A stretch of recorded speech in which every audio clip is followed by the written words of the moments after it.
comandante Pedro Pires foi primeiro-ministro de Cabo Verde entre 1975 e 1991. Depois, 2 mandatos como Presidente da República entre 2001 e 2011. Mas foi também, essencialmente, no início, um membro da luta armada pela independência de Cabo Verde e da Guiné.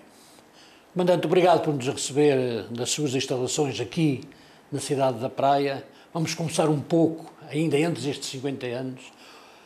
É um dos membros mais ativos da luta armada. O que recorda desses momentos? Já lá vão muitos anos, sabe? De toda maneira, o esforço que nós fizemos foi no sentido de ganhar essa luta armada e que conseguimos o objetivo em 1973. Portanto, há um longo percurso de 61 a 73 na minha participação, quer na frente política, quer na frente armada, até chegarmos à proclamação do Estado da Guiné-Bissau em setembro de 73, abrindo o caminho para mais tarde o reconhecimento desse Estado pelo governo provisório português e, por fim, a luta em Cabo Verde, em que estive envolvido nessa parte final 74, 75 e, enfim, chegamos à independência.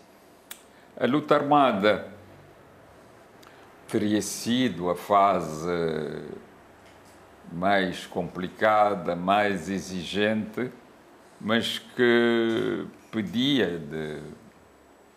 pedia um engajamento sério para que se pudesse chegar à vitória final.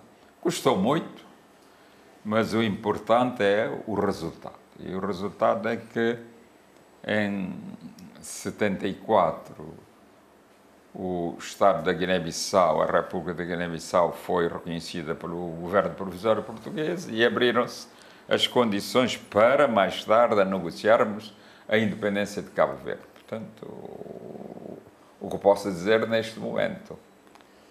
E qual é a participação que a China acabou por ter nestes apoios e depois também nos primeiros anos após a independência? A China... primeiro, o primeiro grupo de guerrilheiros do PAIGC foi preparado na China, eram entre 12 a 15 jovens, portanto, isso é o primeiro sinal. Depois da nossa independência, aqui em Cabo Verde, estou-me a referir a Cabo Verde, as nossas relações com a China têm sido, diria, muito boas e com excelentes resultados. Procuramos consolidar as relações que já vinham do tempo da luta de libertação e abrimos novas perspectivas para a cooperação com a República Popular da China. Poderá, visitando a cidade da Praia, encontrar vários marcos dessa cooperação, como o Palácio do Governo, a Assembleia Nacional, a Universidade de Cabo Verde. De modo para dizer que há, para além da formação de quadros, para dizer que essa colaboração, essa cooperação com a China está visível e tem marcos. Voltando um pouco atrás, relativamente ainda à luta armada, há uma visita de Amílcar Cabral em 64 à China.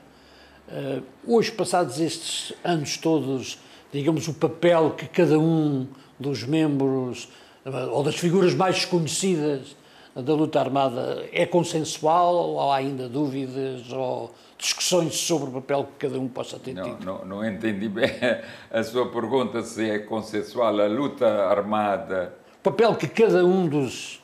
Sabe, qual é?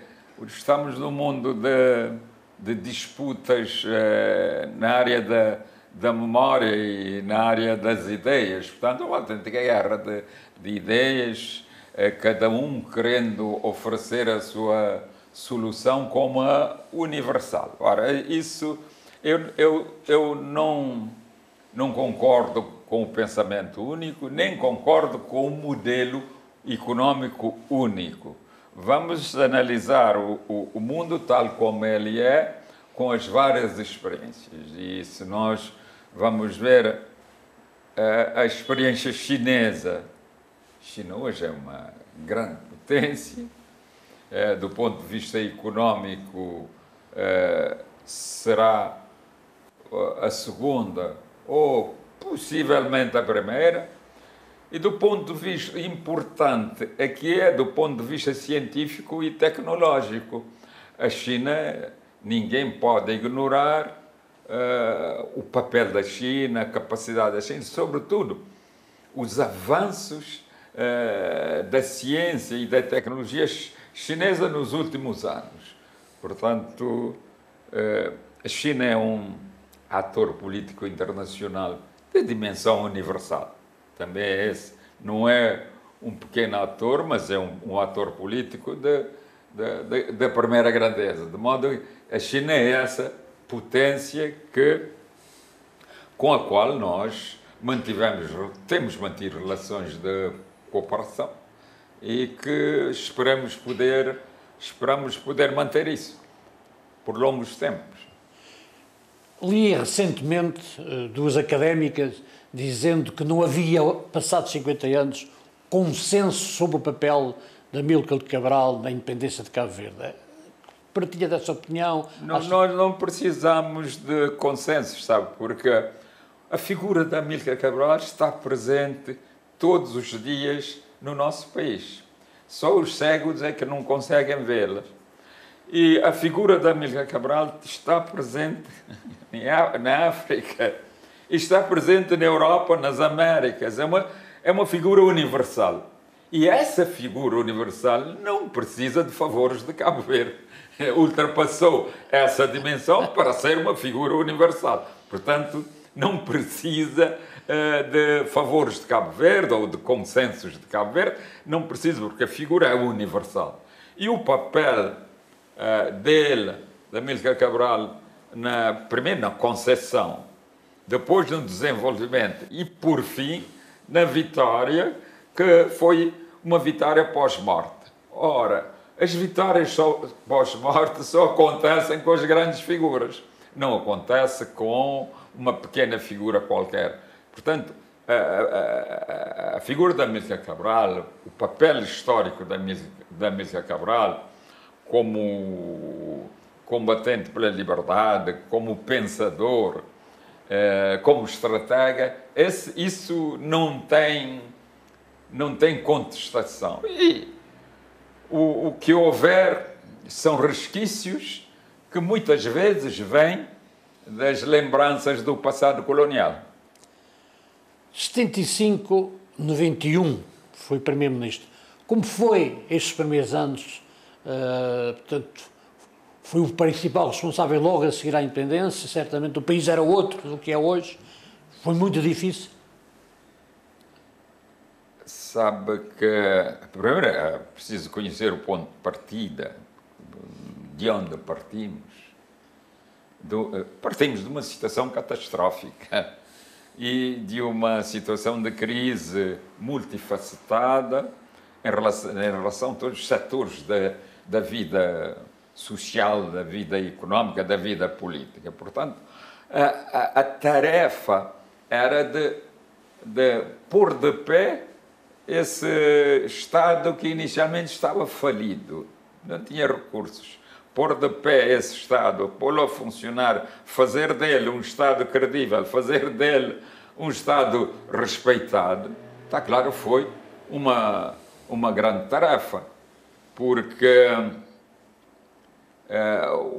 o nosso país tem uma história de desgraças, tem uma história de fome e de desastres humanitários, etc. Portanto, era isso que era preciso reverter. Eu penso que conseguimos reverter essa situação que veio a dar nesse Cabo Verde de que se fala tanto. Mas erguer o Cabo Verde do nada foi uma tarefa enorme, podemos dizer, exagerando um pouco, foi uma tarefa hercúlea. De modo que essa é a situação que hoje temos um país que ganhou muito, desenvolveu-se muito, agora também está perante os novos desafios, que são os desafios com que nós nos confrontamos aqui no nosso país, tem características próprias, mas as crises, a atual crise mundial é de dimensão universal. Nestes 50 anos, quais foram as principais conquistas do país? Fez-se país, porque antes não era. A grande conquista fez-se país, fez-se um Estado respeitável, conseguiu objetivos, portanto, vejamos os índices de desenvolvimento humano de Cabo Verde são bons e melhores ainda se tivermos em conta os recursos que dispomos, se tivermos em conta o percurso feito. Portanto, só utilizando os índices de desenvolvimento humano dá-nos a ideia dos ganhos do país e do seu desenvolvimento. Agora, o país está, nós todos, como todo mundo, alguns com menos, estamos face a desafios. Estamos a face a desafios que são característicos de um país pequeno, de um país insular e de território fragmentado. Portanto, agora a luta é grande. E essas conquistas foram sempre feitas com estabilidade e democracia, que é duas das características que mais são destacadas em termos internacionais quando falamos de Cabo Verde. Eu não vejo razão para que não se fizesse com estabilidade. Porquê? Um país pequeno tem de se cuidar, não pode ir, muitas vezes as pessoas nem pensam nisso, não pode ir em direção a uma crise, porque as crises, para um país pequeno, a sua superação é extremamente complicada. Portanto, o que se deve fazer é evitar crises. Se as lideranças do país têm evitado, até hoje, não temos uma crise, não tivemos uma crise grave. Portanto, a gestão, querendo ou não querendo, tem ido nessa direção de manter o país estável, porque só assim se pode progredir, se pode avançar. Na estabilidade não há avanços. Relativamente à cooperação com a China, já destacou que tem sido fundamental, foi fundamental no passado. Nos próximos tempos, em que campos ou setores considera que deve ser... Sabe, eu aí não posso pronunciar-me pelo seguinte, eu não faço parte do governo, não faço parte das instâncias do Estado de Cabo Verde, não tenho os dados para perspectivar isso. Como é que serão as próximas relações entre a China e Cabo Verde? Agora, porque os meus desejos são os meus desejos e as decisões políticas são as decisões políticas. Do meu ponto de vista, a China tem um papel importante a desempenhar no mundo. Ninguém pode ignorar esse papel que tem a China, ou seja, a República Popular da China, tem um papel importante. É nessa perspectiva que acho também que há uma possibilidade de manter relações de cooperação boas com a China. Quanto ao futuro, vamos ver o futuro, os progressos que terão lugar proximamente, quais seriam as características dessa cooperação. Mas acredito que sim, que insisto numa questão que é a China é um ator político universal, quer dizer, é uma grande potência e com ela somos chamados a manter as melhores relações. Mais investimento chinês em Cabo Verde é desejável? Mais? Investimento de chinês em Cabo Verde? Todos os investimentos são desejáveis, desde que concorram para o desenvolvimento do país.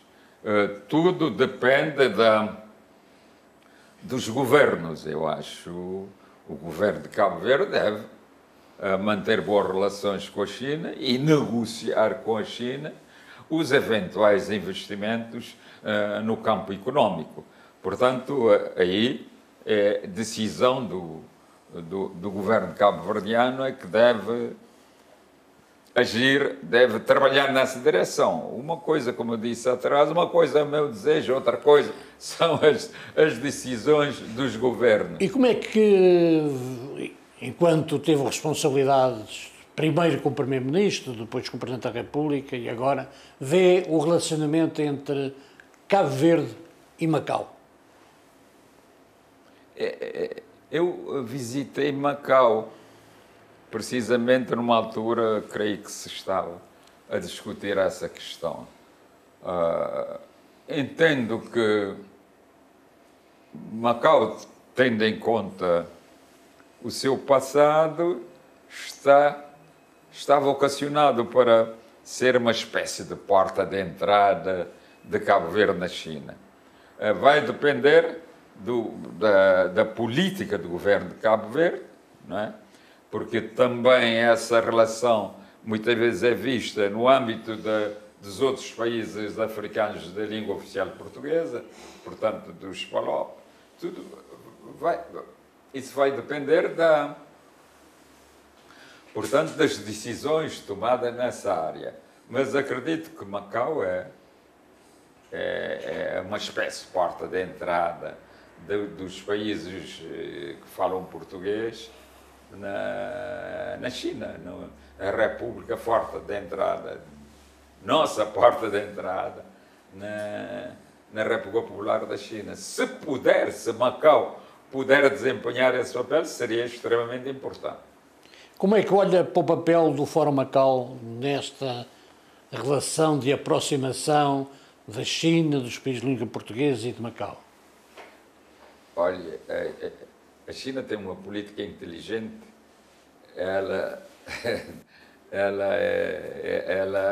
A própria República Popular da China certamente irá estimular essas relações, para além do governo de Macau, não é?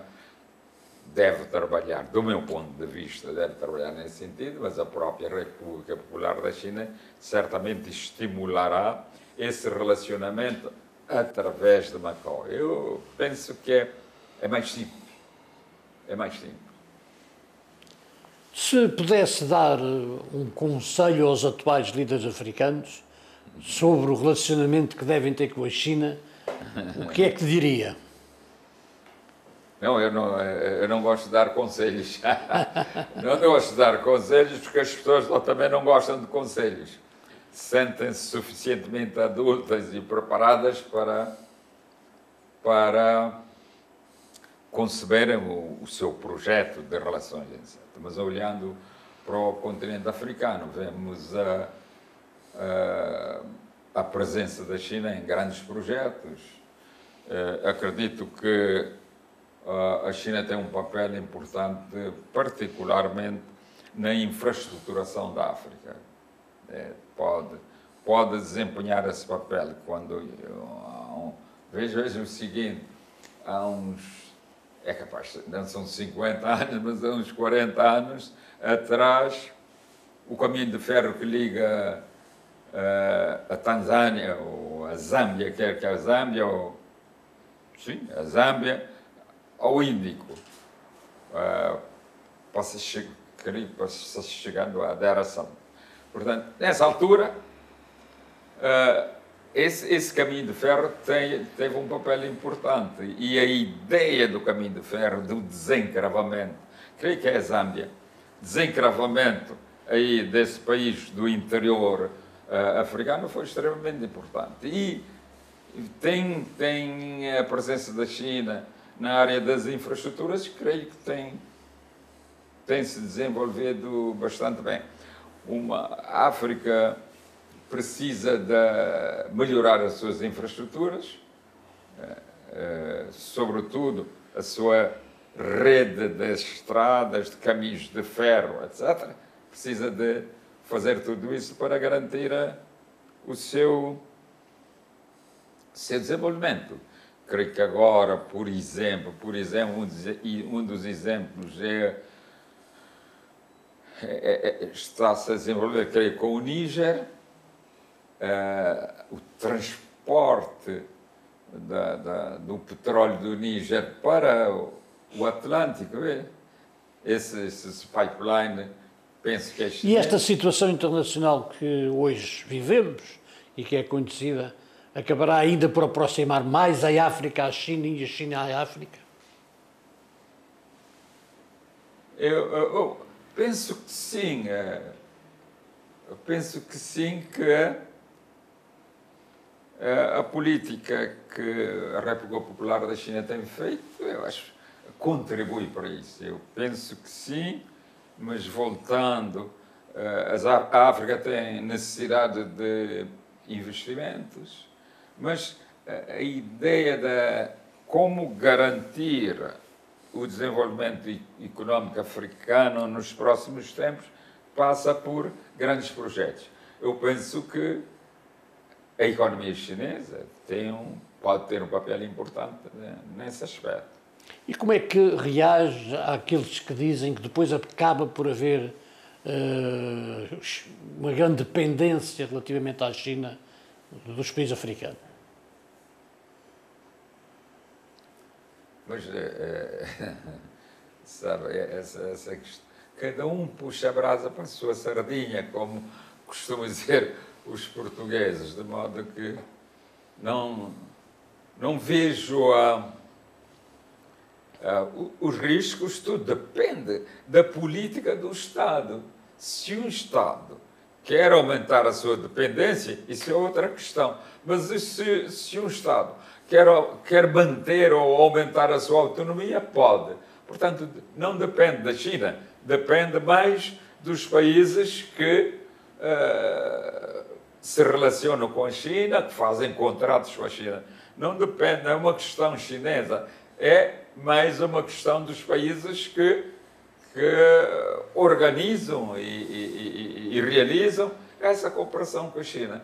Não podemos estar a atribuir responsabilidades a quem não as tem, mas tenha em conta o seguinte, a questão das narrativas, a questão de cada um, para se defender, atribui 1000 pecados ao outro, ao seu concorrente. Portanto, é normal que haja esse posicionamento. Isso não tem nada de anormal.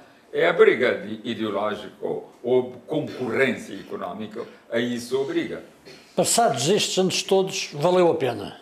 Era este o país, ou ainda está longe, o país que naqueles tempos da luta armada todos sonhavam?